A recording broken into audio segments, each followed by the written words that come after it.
Hey, it's Rebecca, and this is a question and answer video. The question is about the glucose tolerance test. Should you have it? What should you do?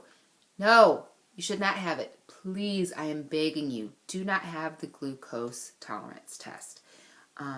Especially if you are an RNY patient, don't do it. I've heard from some lap band, vertical sleeve, and the different variations of the surgery that they have had it and had problems, and I've heard ones who have had the glucose tolerance test and not had any problems.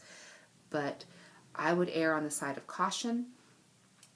When you have this surgery, you are advised not to have any more than 8 to 10 grams of sugar per setting, and that is definitely more than that. You have to drink this bottle of liquid, which is like 50 to 80 grams of sugar in a certain time frame, like 15 minutes or so, I believe.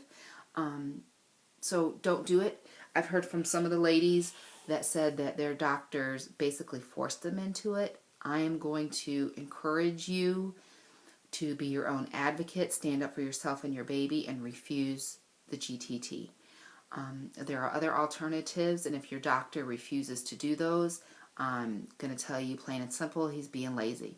If he says that's the only way that they can get a good reading, he's being lazy. They can do a few different things.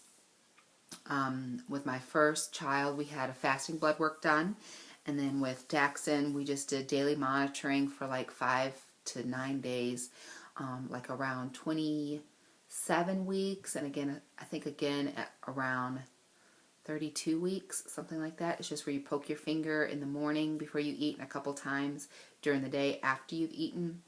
And then you take in your readings to your doctor, and he tells you where to go from there.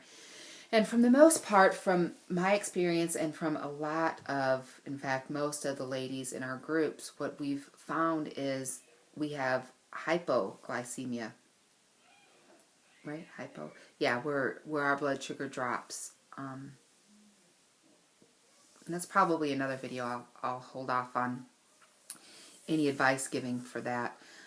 So yeah, just talk to your doctor, do your research, take in any research that you found, even talk to your bariatric surgeon about it, and have them drop a letter on their letterhead, or even call your OB if you think that that's necessary, to basically fight for you and tell you that you don't need this test, you refuse this test, and there are alternatives they can do. Oh, also the A1C1 is a blood test that they can do.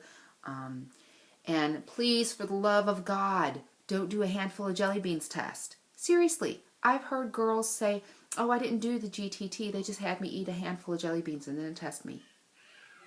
What? No. No. This is contraindicated for the surgery that you've had. It will put undue stress on you. Your heart starts racing, you start stressing, sweating, shaking, vomiting, diarrhea, and if you're going through all of this, then your baby is under stress. If you don't do it for yourself, then do it for your baby. Or if you don't refuse it for yourself, then refuse it for your baby. And if you've been fortunate enough to eat a cookie or 5 and not dump, great. But do you want to dump in a doctor's office? Or do you want to dump at all? Do you want to dump 2 hours later? The next day, I've heard girls having trouble eating the next day because of the glucose tolerance test. So just please refuse it. Be informed. Take your research into your doctor, and don't do it. So, okay. If you have any more questions, let me know. I'll be happy to answer them. I hear some kids in the other room, so I'm going to go relieve Daddy, but let me know. I'd be happy to answer your questions.